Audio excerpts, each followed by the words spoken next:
Tu le dis bon dimanche. Nous bénissons Dieu pour cette fraîcheur. Que Dieu nous bénisse abondamment. Nous pouvons nous rasseoir, merci. Nous vous souhaitons le bienvenu dans la présence de Dieu. Et sans plus tarder, nous voulons écouter la pensée de Dieu pour nous ce matin. Il y a une bonne parole pour nous. Et je bénis Dieu pour toi qui es venu ce matin. Tu n'es pas venu par hasard. Tu es venu parce que tu as voulu que tu sois là pour écouter la parole de ce matin. Et nous allons être bénis. C'est une suite du message qui a commencé depuis le dimanche passé. Et celui qui nous parle ce matin, c'est notre Père, le révérend prophète Léopold Badou. Et j'aimerais que nous puissions le recevoir. J'aimerais que nous puissions nous tenir debout par le respect que nous devons à l'homme de Dieu. Merci d'acclamer le Seigneur pendant qu'il s'approche. Nous acclamons le Seigneur et nous rendons gloire à Dieu. Dieu le bénisse. Merci, vous pouvez vous asseoir. Gloire au Saint-Esprit ce matin, gloire à l'agneau immolé, celui qui est assis sur le trône, rayonnant de gloire et de splendeur.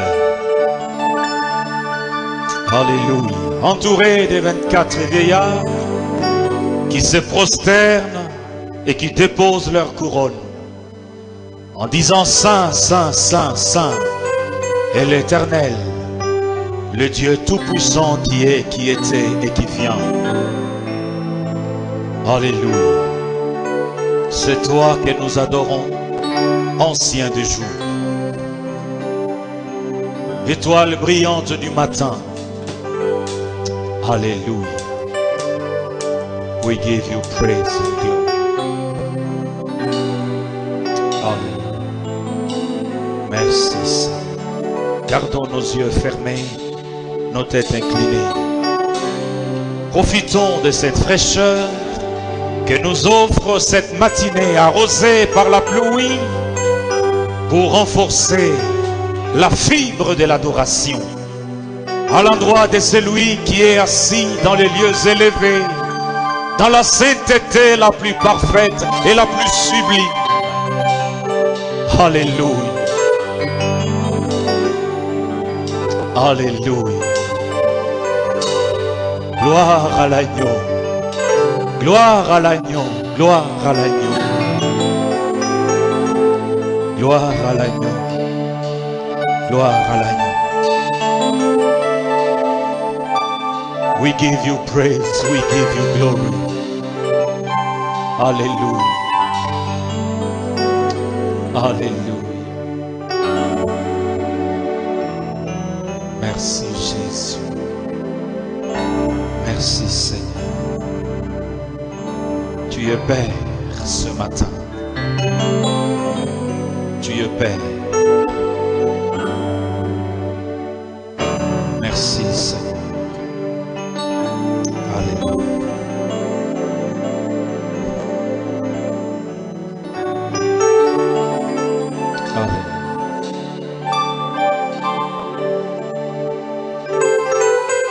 Glory, glory to the Father.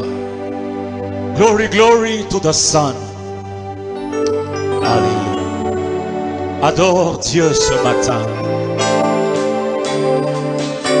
Adore-le. Alléluia. Adore le Seigneur.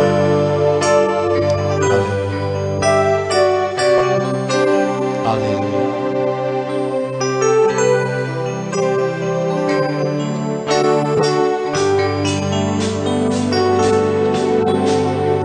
Glory to the Father. Glory, glory to the Son. Glory, glory to the Spirit. We are familiar, we are one. Glory, glory to the Father. Glory, glory to the Son. Glory, glory to the Spirit. We are one. Glory, glory to the Father. Glory, glory the Son. Glory, glory to the Spirit. We are family, we are one. Hallelujah. Glory, glory to the Father. Glory, glory to the Son. Glory, glory to the Spirit. We are family, O Lord, and we are one. Come on. Glory, glory to the Father.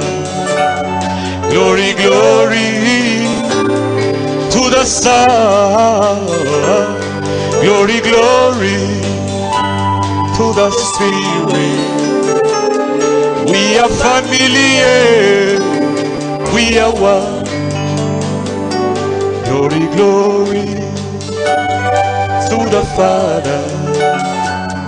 Glory, glory to the Son.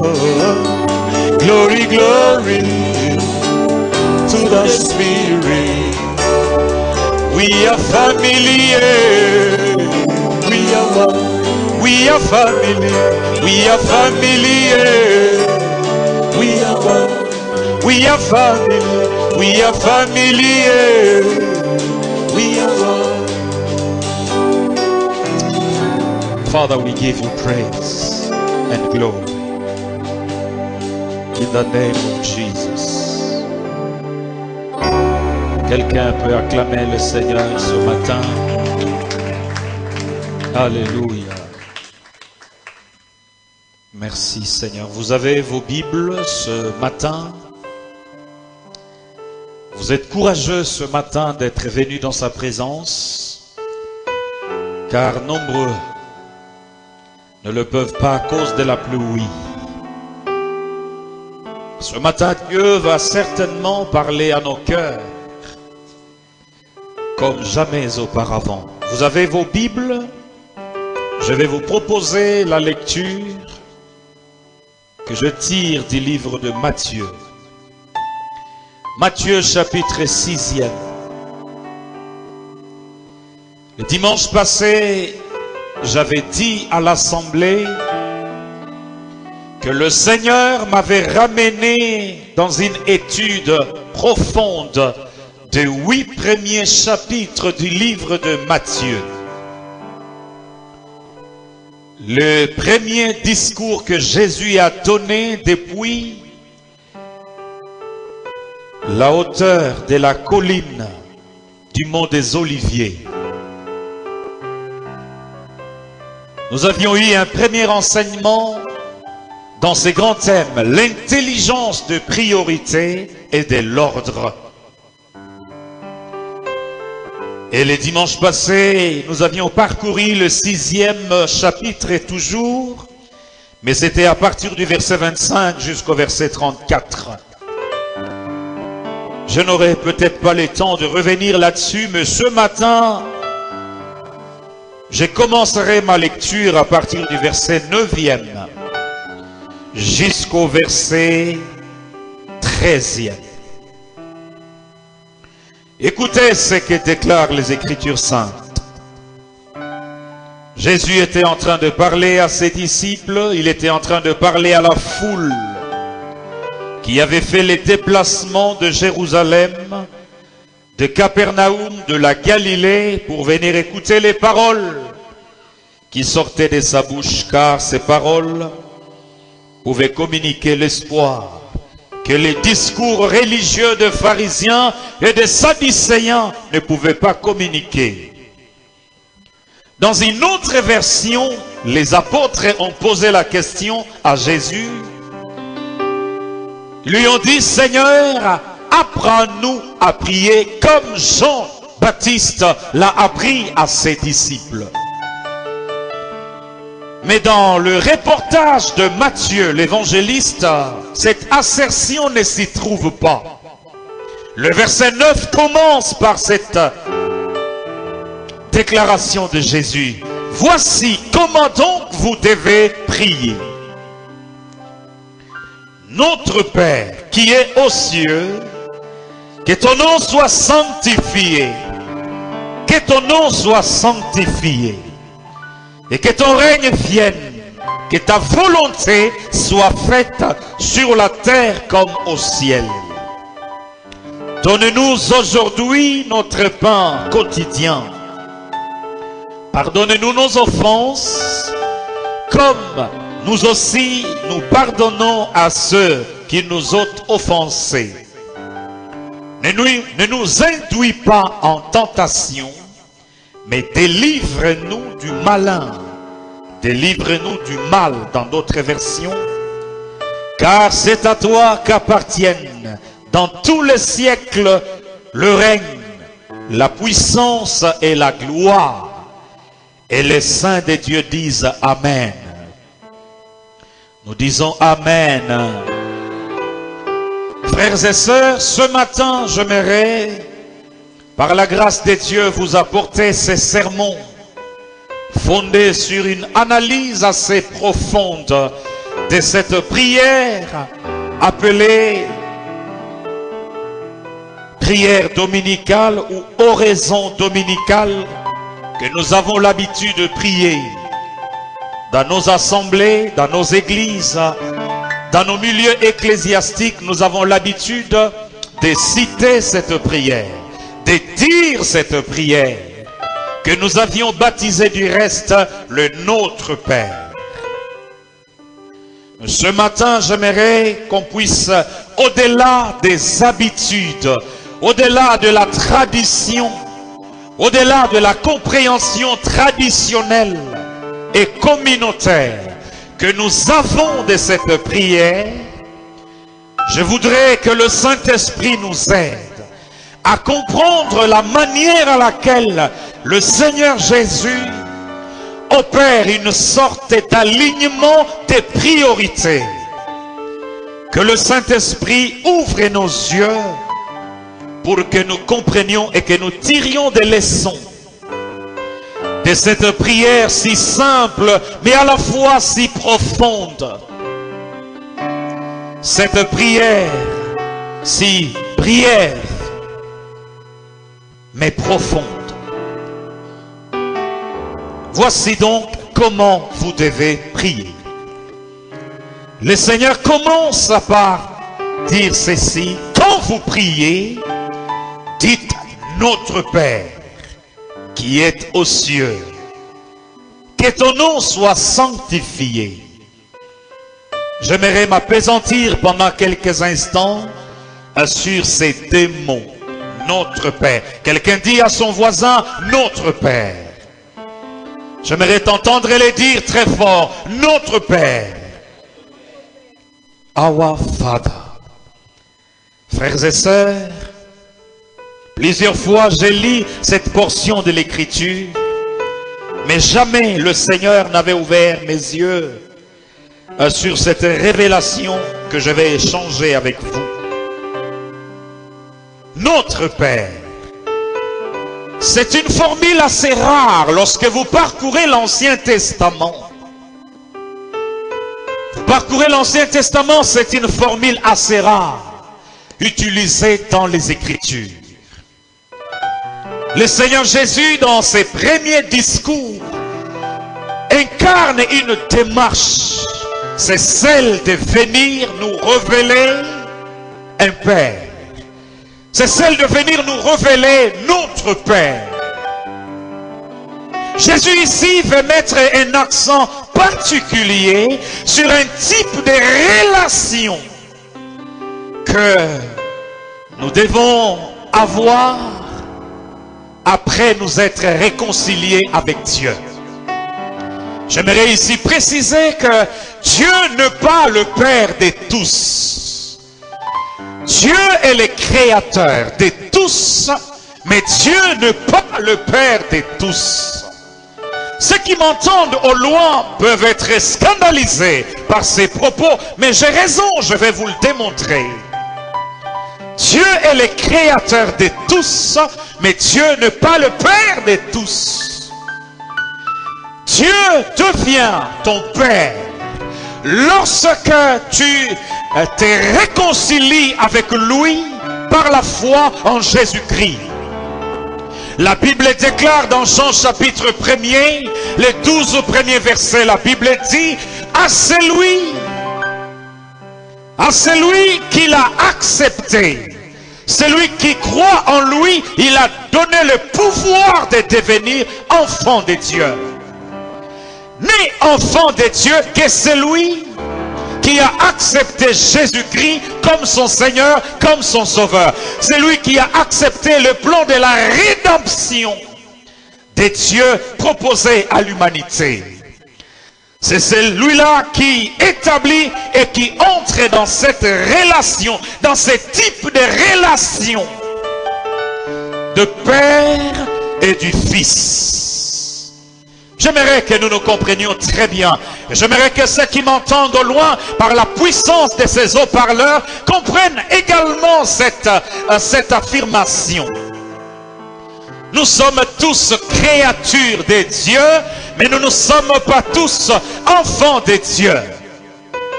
Dieu n'est pas le Père de tous, mais Dieu est le Créateur de tout le monde.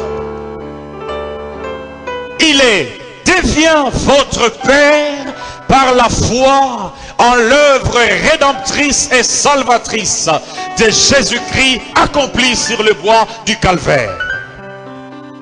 Et donc Jésus s'inscrit dans cette démarche, Jésus s'inscrit dans cette logique de nous révéler le Père. Lorsque vous priez, dites notre Père qui est aux cieux. Frères et sœurs, prêtez-moi toute votre attention ce matin. J'aimerais ajouter ceci.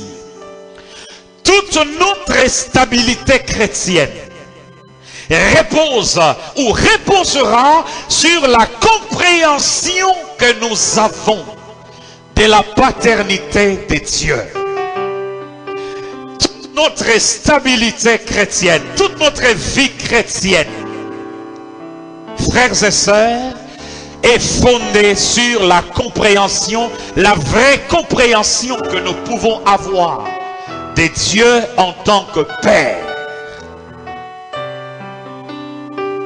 Frères et sœurs, laissez-moi affirmer ceci sans le moindre doute d'être contredit.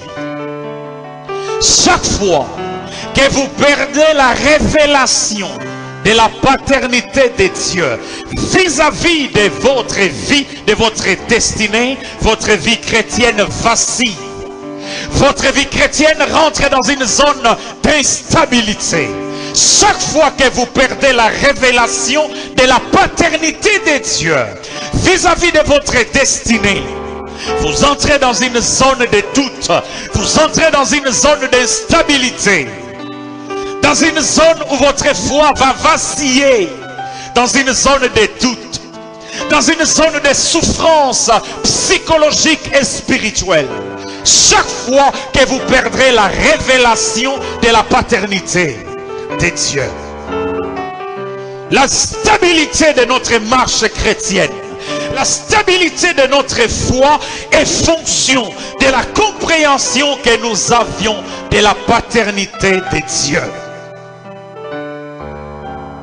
Frères et sœurs, chaque fois que vous en perdez la révélation, vous vous exposez à une avalanche d'inquiétude, à une avalanche de soucis, à une avalanche d'inquiétude capable d'écraser votre destinée.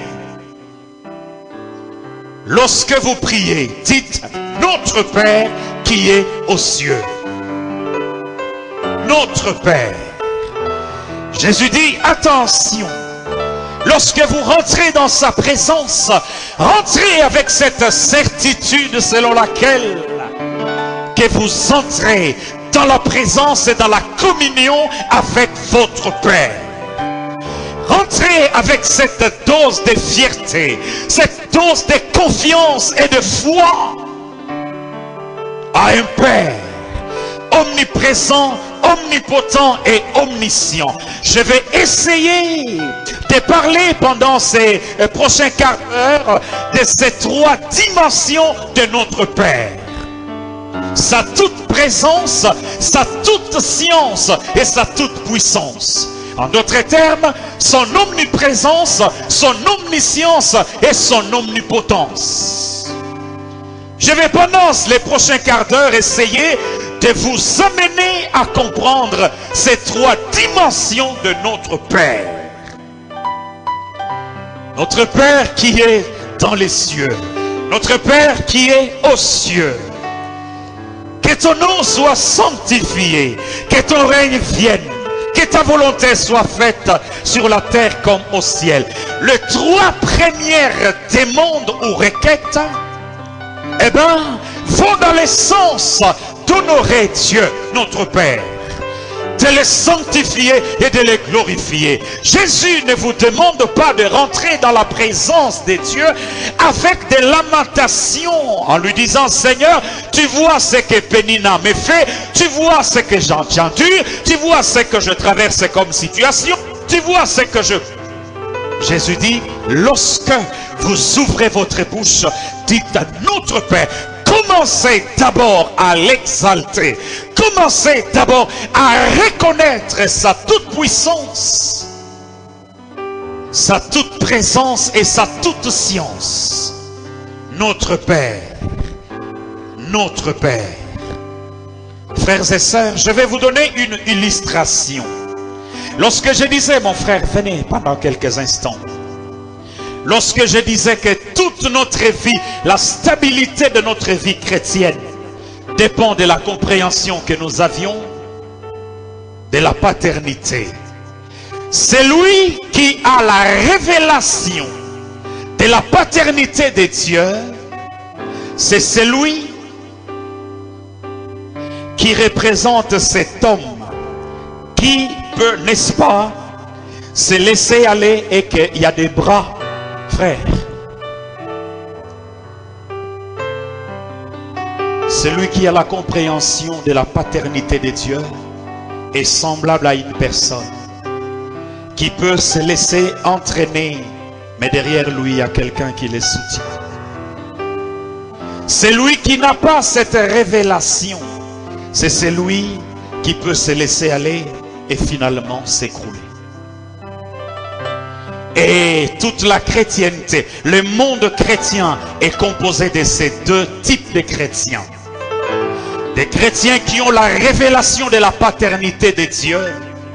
Et donc des chrétiens qui, pas de problème, qui ne s'inquiètent pas de quoi je mangerai le lendemain, de quoi je serai vêtu le lendemain. Ce sont ces chrétiens qui ne se préoccupent pas outre mesure des besoins quotidiens, mais qui croient à un Père providentiel qui est capable de pourvoir, qui est capable de les soutenir, qui est capable de les tenir dans ses bras. Ça, c'est le premier type de chrétien. Le deuxième type de chrétiens, ce sont ceux-là. Lorsqu'ils regardent derrière, ils ont l'impression qu'il n'y a personne. Lorsqu'ils se tournent à gauche, ils ont l'impression qu'il n'y a personne. Les chrétiens, soit qui ont perdu la révélation de la paternité de Dieu. Et lorsqu'ils se rendent compte qu'il n'y a personne derrière, eh bien, qu'ils se laissent entraîner à la recherche effrénée. David a dit, où irai-je loin de sa face? Lorsque je me cacherai dans un tronc d'arbre, ses regards se poseront sur moi. J'irai dans un fleuve dans la profondeur des eaux, ses regards se poseront sur moi. Un Père omniprésent, maître des espaces et maître des temps. Voilà le Père que Jésus est venu nous révéler, est venu nous montrer. David dit, où irai-je loin de ton esprit? Il est omniprésent. Il te regarde quand tu te couches, quand tu te réveilles, quand tu vas au travail. Il est omniprésent. C'est Père que Jésus est venu nous révéler. Non seulement il est omniprésent, mais deuxièmement, il est omniscient. Psaume 139, le verset 1er et le verset 3. La Bible déclare ceci. Éternel, tu me sondes et tu me connais. Tu sais quand je m'assieds et tu sais quand je me lève. Tu comprends de loin ma pensée.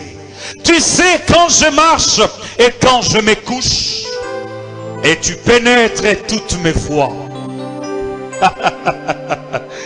Gloire au Seigneur. Le Père est omniprésent. Le Père est omniscient. Gloire au Seigneur. David dira plus loin, sur ton livre étaient tous inscrits les jours qui m'étaient destinés avant qu'aucun d'eux n'existe. C'est terrible, frère. Je suis dans le livre de Daniel chapitre 11.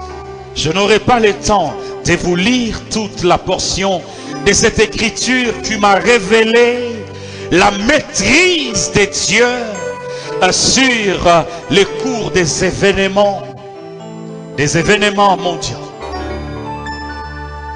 L'ange est venu vers Daniel, il lui a dit, Daniel, il lui a donné des détails de ce qui va arriver dans les 4 et 5 prochaines années.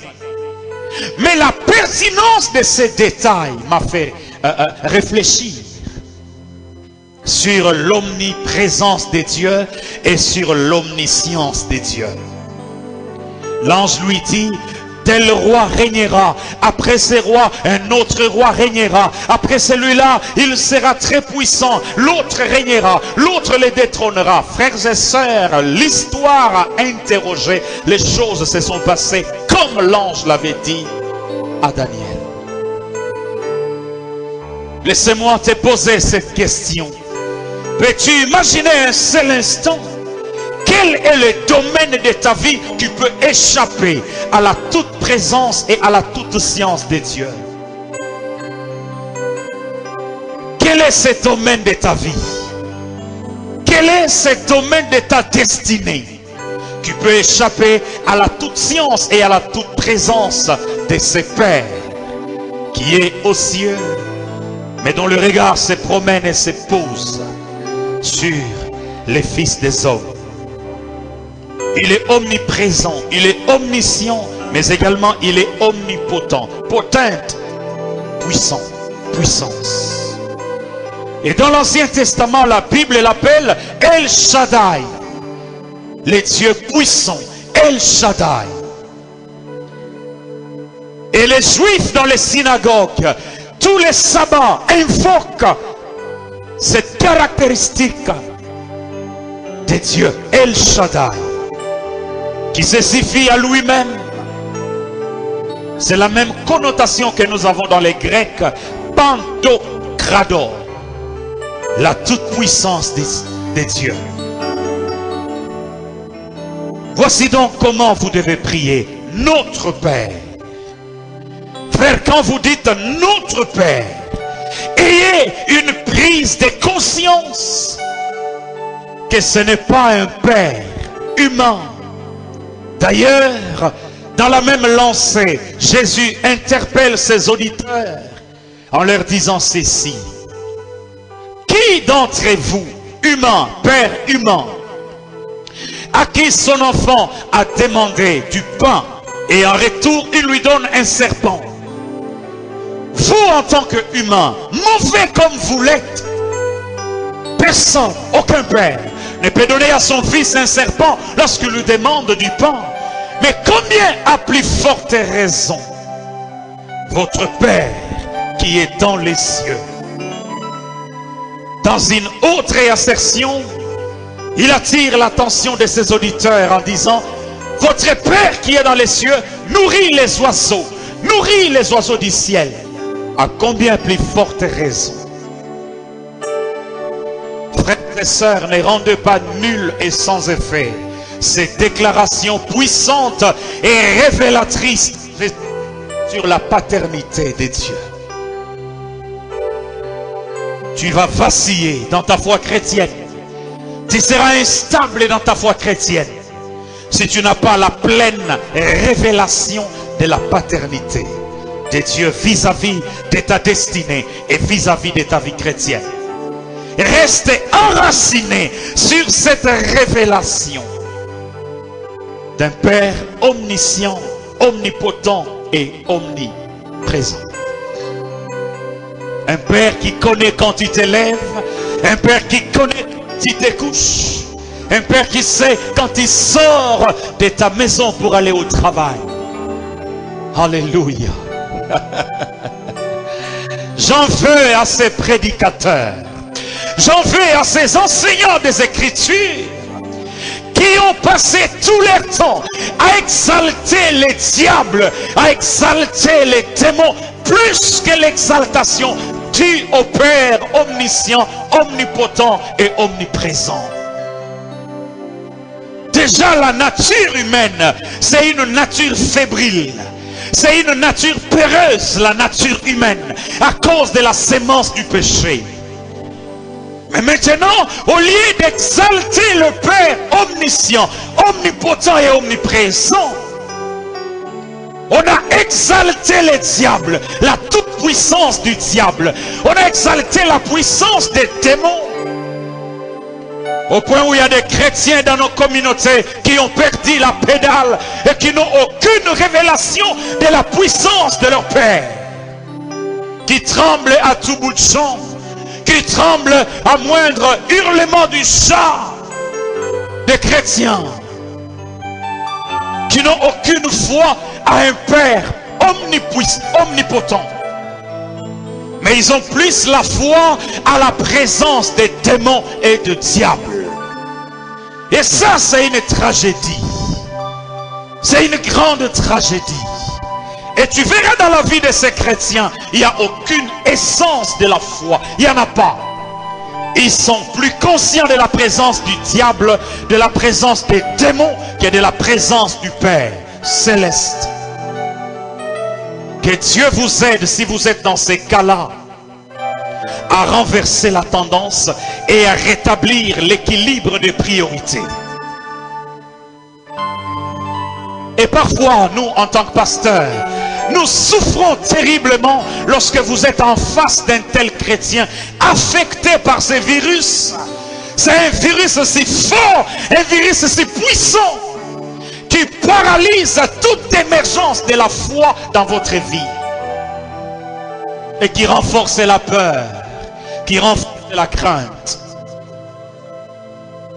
J'aimerais ce matin que quelqu'un ait la prise de conscience de ces pères omniprésents, omnipotents et omniscients. Quelqu'un peut dire Amen 3 fois.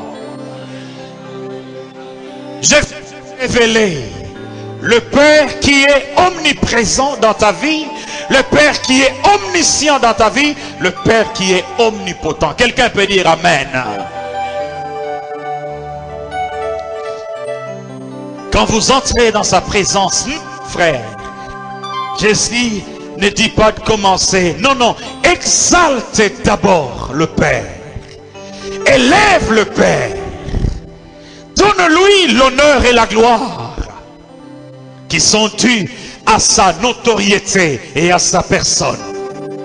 Notre Père qui est aux cieux. Et quand vous l'élevez, quand vous l'exaltez, vous constatez très facilement dans votre esprit que vos petits problèmes, problème du mariage, problème de la santé, problème de visa, problème de ceci, manque de problème de choses, vous verrez que plus vous l'exaltez, plus vous les soulevez, vous l'élevez, vous le portez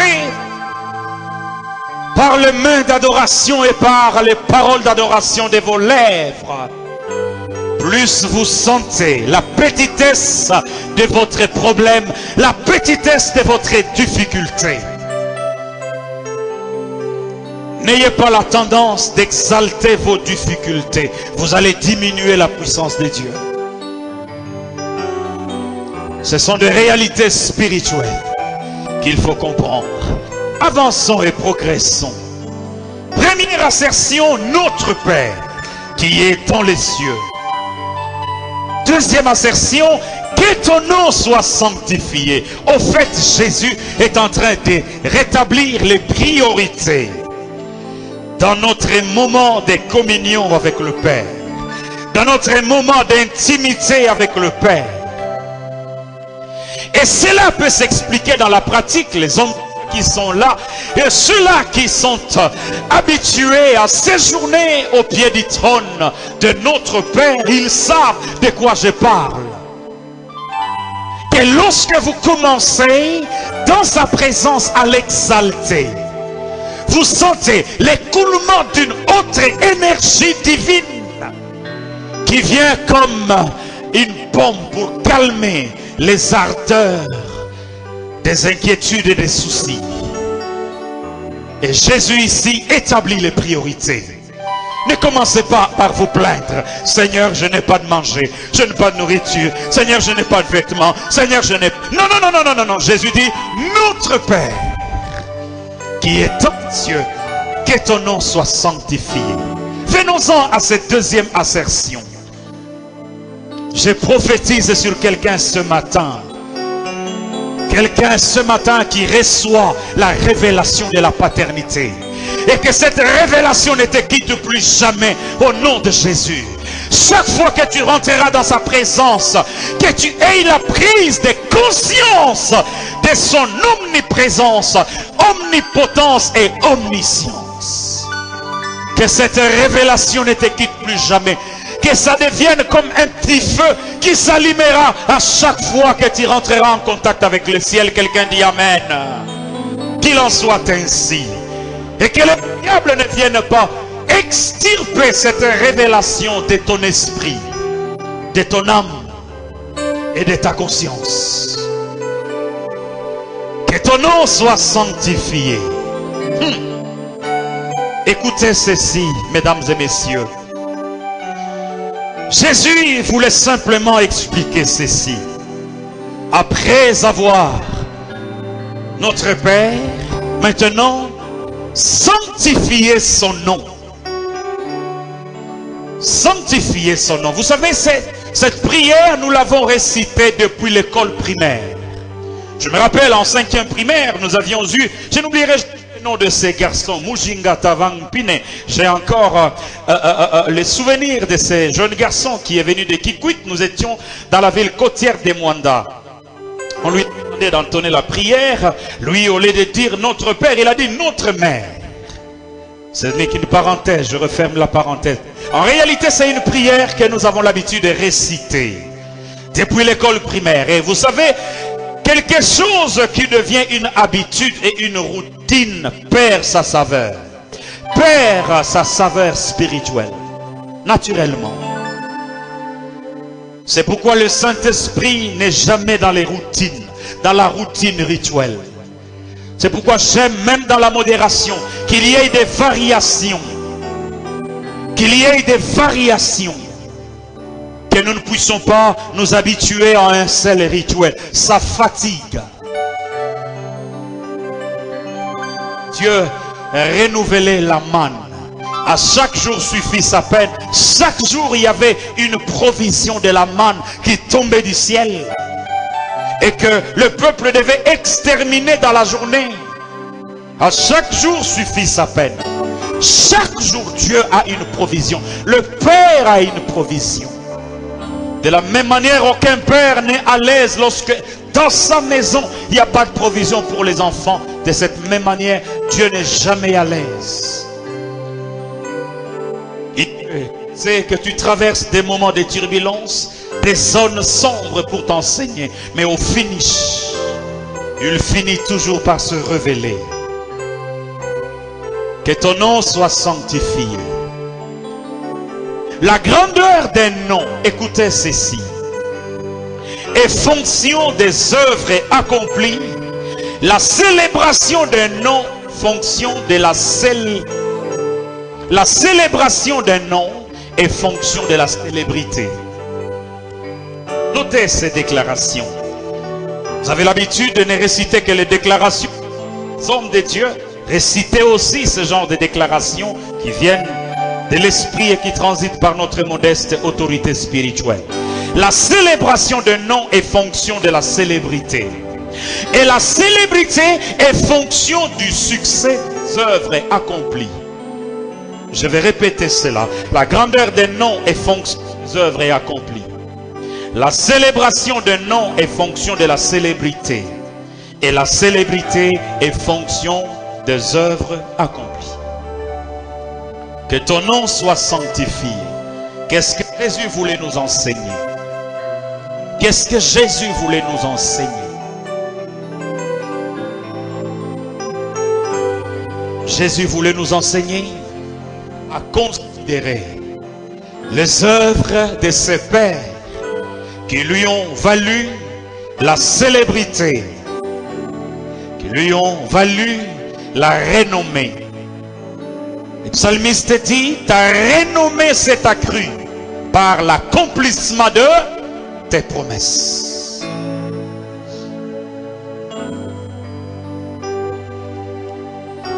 Ma soeur, tu vois la difficulté que tu as au cœur.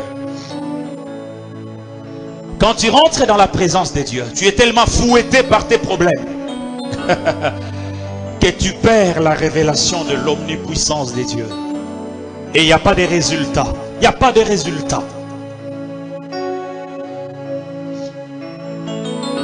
Vous n'aurez pas de moi quelque chose que vous ne croirez pas recevoir de moi. Je me fais comprendre? Oui, c'est clair. Vous n'aurez pas de moi quelque chose que vous ne pensez pas recevoir de moi. Vous savez, le monde spirituel, c'est un monde sensible. Et je comprends pourquoi la Bible dit que celui qui s'approche de Dieu croit que Dieu existe.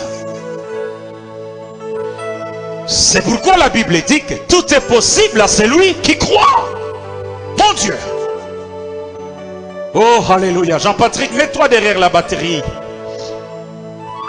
Le monde spirituel a un fonctionnement qui échappe à la maîtrise des centaines, des dizaines.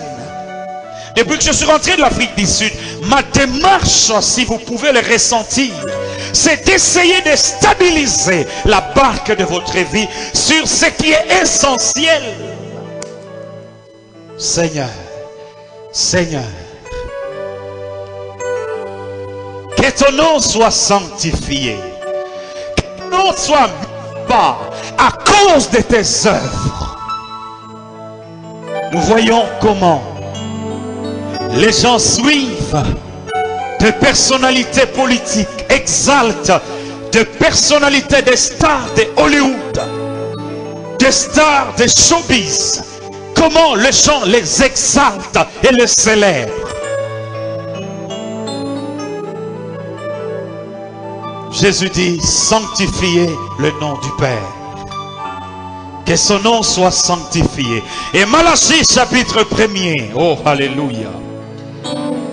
J'étais sur le point d'apporter un autre message ce matin sur le mystère de prémisse. Jamais je n'avais apporté cet enseignement. Mais hier soir, le Seigneur m'a dit, reviens sur cet enseignement magistral. Les priorités alignées dans la communion avec Dieu. Malachie chapitre 1er. Le verset 11 me dit ceci. Car depuis le lever du soleil jusqu'à son couchant, mon nom est grand parmi les nations. Quelqu'un répète après moi, mon nom est grand parmi les nations. Come on. Dieu dit, Dieu s'adresse au peuple d'Israël qui avait sombré dans une puissance d'égarement et d'aveuglement sans pareil. Ils ont déposé sur la terre les honneurs qu'ils devaient à leur Dieu.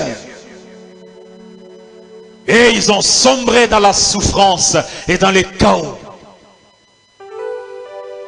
Dieu sort, oui, de l'éternité par la bouche du prophète Malachie. Il dit, depuis le lever du soleil jusqu'à son couchant, mon nom est grand parmi les nations. En tout lieu où on brûle l'encens en l'honneur de mon nom, et l'on présente des offrandes pures. Car grand est mon nom parmi les nations, dit l'Éternel, le Dieu des armées. Alléluia. Et au verset 12, il poursuit en disant, mais vous les profanez. Vous profanez, c'est-à-dire, vous méconnaissez la grandeur de mon nom. Vous méconnaissez la puissance de mes œuvres. Ah, frère, chaque fois tu méprises le nom de Dieu, tu sombres dans une sorte de dépression.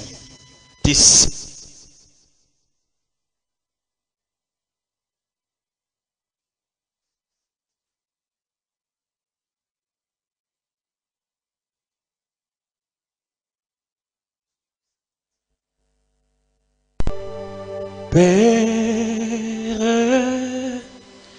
Père, Père, chantons Père, Père, Père, Père, oh, chantons Père, oh,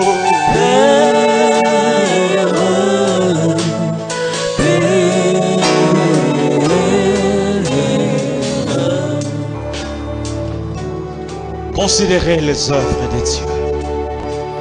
Vous minimiserez votre problème.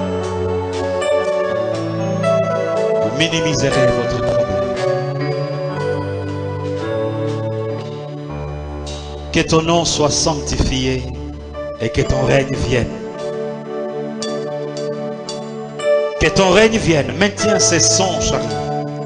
Que ton règne vienne, que ta volonté soit faite sur la terre, comme il s'est fait dans les cieux. Donne-nous aujourd'hui notre pain quotidien. Vous direz, mais monsieur le prédicateur, qu'est-ce qui vous fait rire? Je vois comment le Seigneur a établi les priorités. Notre Père, ton nom soit sanctifié, ton règne, donne-nous aujourd'hui notre pain quotidien.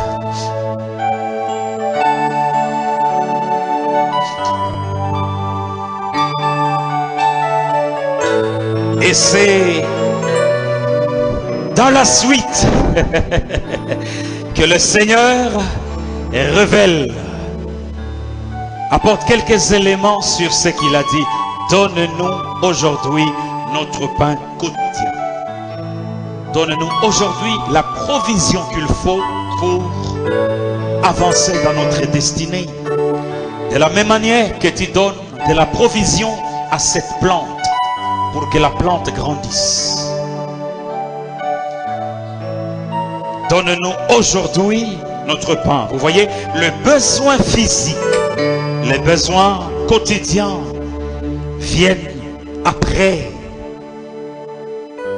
Le besoin spirituel dont l'âme et l'esprit ont besoin pour leur survie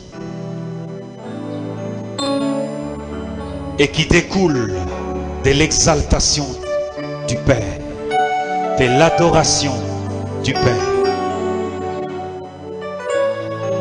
Donne-nous aujourd'hui notre pain quotidien.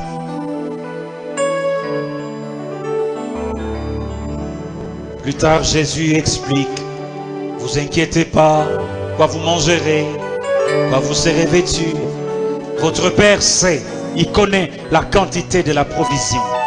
Il sait la quantité de la provision dont vous avez besoin maintenant. Maintenant.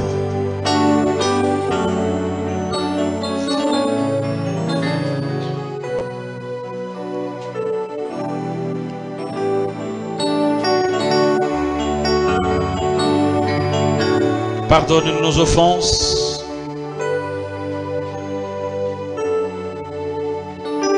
C'est à toi qu'appartiennent dans tous les siècles les règnes, la puissance et la gloire.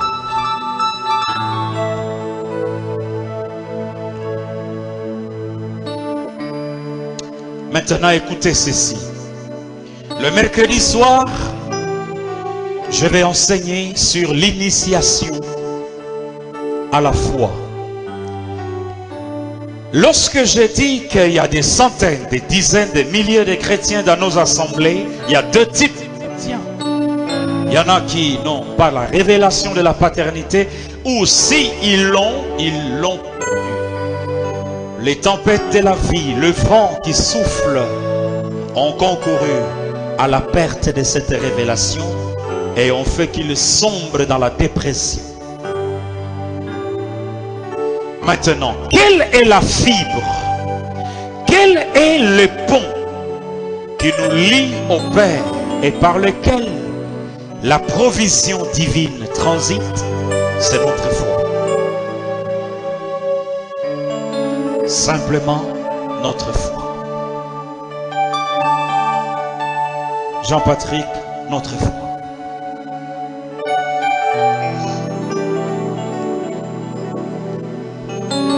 Notre foi. Notre foi. C'est seulement notre foi. J'ai la foi qu'il y a quelqu'un. J'ai la foi. J'ai la foi qu'il y a quelqu'un qui me tient.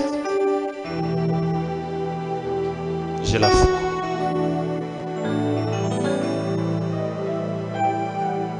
Le pont qui me lie au Père, c'est ma foi. La confiance à ses attributs, la confiance à sa toute-puissance. C'est ce qui va stabiliser la barque de ma vie. C'est ce qui va stabiliser ma foi chrétienne. Plusieurs d'entre vous, on part d'église en église, de croisade en croisade. La réalité, c'est que vous n'avez pas de foi. Vous n'avez pas de confiance à la provision et à la providence divine. Vous êtes comme un homme qui n'a personne, qui cherche à se tenir par ses propres moyens et par ses propres forces. Notre Père qui est aux cieux, que ton nom soit sanctifié. À cause du temps, je ne peux pas. Je suis en train de préparer même un petit livret là-dessus. À cause du temps, je ne sais pas aller assez. Ce matin, plusieurs n'ont pas pu écouter ces sermons. Charlie, j'espère que c'est enregistré. La priorité, l'enchaînement des idées lorsque nous entrons en communion avec Dieu. Qui, par ses inquiétudes, peut prolonger d'une coudée la durée de sa vie. Établis-toi sur cette révélation et accroît, augmente ta foi. Ne rate pas l'enseignement de ce mercredi soir. Ne rate pas cet enseignement. Le vendredi soir, le berger Joe va nous amener dans un moment de prière prophétique. Le mercredi, j'enseigne sur l'initiation. Ton problème, c'est la foi. C'est ce qui fait que parfois tu quittes l'église, parfois tu reviens. Parfois tu es influencé, parfois tu reviens. Même ce qui te pousse à critiquer, ce qui te pousse à murmurer, c'est le manque de foi. Frères et sœurs, recueillons-nous dans la prière. Recueillons-nous.